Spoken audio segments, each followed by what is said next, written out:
Hi, I'm Rabbi Nancy Morris from the Reformed Synagogue in Glasgow Reformed Synagogue.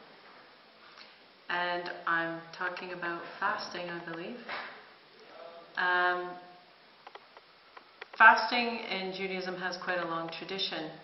I'm not sure that it has any specific scriptural base except being mentioned in various ways to do with, usually with some kind of purification or affliction, and I see it as a way of really focusing the mind. So it takes you, and as you know, Jews like to eat a lot, and so really if you have to fast, it's definitely a very radical way of focusing the mind.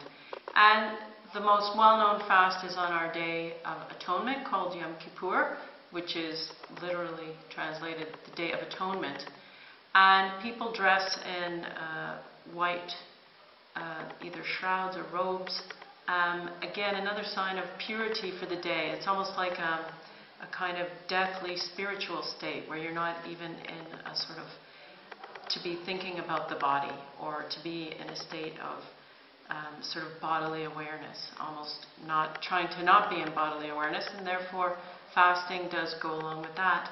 And that's a major fast that goes from sunset to sunset, which is our usual day begins at sunset. So that's the most well-known fast.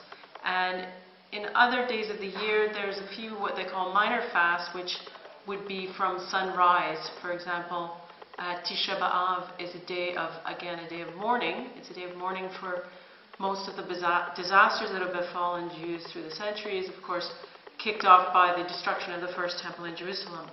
And that's another one of the fast days, though not a full, I believe it's 25-hour fast on Yom Kippur.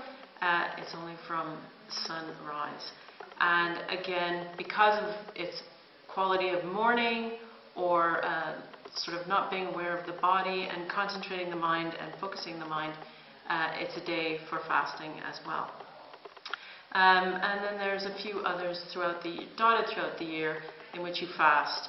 Other than that, fasting is actually not particularly promoted or even at times frowned upon in Judaism, because we're supposed to enjoy all of the bounty that God gives us, including food and drink, etc. So it's almost our, in a way, obligation to enjoy those things and really only to refrain from them on these specific days that are set aside for it.